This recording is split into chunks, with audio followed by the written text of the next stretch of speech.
తెలంగాణలో కాంగ్రెస్ రెండేళ్ల పాలనపై తెలంగాణ బీజేపీ ఛార్జ్షీట్ విడుదల చేసింది. ప్రజా వంచన పేరుతో హైదరాబాద్ ఇందిరా పార్క్ వద్ద మహాధర్నా చేపట్టింది. కాంగ్రెస్ రెండేళ్ల పాలనలో హామీలు వైఫల్యాలను నిరసిస్తూ మహాధర్నా చేసింది. సాయంత్రం 4 గంటల వరకు కార్యక్రమం నిర్వహిస్తోంది. బీజేపీ ఎంపీలు, ఎమ్మెల్యేలు, ఎమ్మెల్సీలతో పాటు పార్టీ ముఖ్య నేతలు పాల్గొన్న ఈ సమావేశంలో కాంగ్రెస్పై కిషన్ రెడ్డి, రామచంద్రరావు విమర్శలు చేశారు. ఇది ప్రజాపాలన కాదు, ప్రజా వంచన పాలన అంటూ మండిపడ్డారు. తెలంగాణ బీజేపీ అధ్యక్షుడు రామచంద్రరావు కాంగ్రెస్ ఇచ్చిన హామీలు నిలబెట్టుకోకుండా ఏ ముఖం పెట్టుకొని విజయోత్సవాలు నిర్వహిస్తున్నారని కిషన్ రెడ్డి ప్రశ్నించారు. గులాబీ జెండా పోయి 3 రంగుల జెండా మాత్రమే వచ్చిందన్నారు కిషన్ రెడ్డి. అందరికీ తెలుసు 10 సంవత్సరాల బీఆర్ఎస్ పాలన ఏ రకంగా పరిపాలన చేసిందో మనం చూశాం. మిగులు బడ్జెట్తో ఉన్నటువంటి తెలంగాణ రాష్ట్రాన్ని ఆ రోజు బీఆర్ఎస్ పార్టీ అప్పుల రాష్ట్రంగా మార్చింది.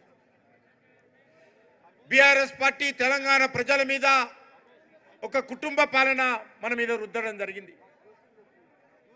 బీఆర్ఎస్ పాలనలో పూర్తిగా అవినీతి అక్రమాలు చోటు చేసుకున్నాయి. కేసీఆర్ హయాంలో ఒక నియంత పరిపాలన 10 సంవత్సరాల పాటు మన తెలంగాణ ప్రజల నెత్తిన రుద్దడం జరిగింది. ఎన్నో ఆశలతో, ఎన్నో ఆకాంక్షలతో, ఎన్నో మరి ఆలోచన విధానాలతో తెలంగాణలో ఉన్నటువంటి ప్రజలందరూ కూడా తెలంగాణ రాష్ట్ర సాధన కోసం పోరాటం చేసి మనం తెలంగాణ తెచ్చుకుంటే ఆ తెలంగాణ కేసీఆర్ కుటుంబం చేతిలో బందీ అయి చాలా మంది వస్తున్నారు. ఇప్పటికే 4,000 మంది యొక్క ప్రాంగణంలో వచ్చినారు. ఇంకా చాలా మంది దారిలో ఉన్నారు. వచ్చిన వాళ్ళందరూ కూడా కుర్చీలో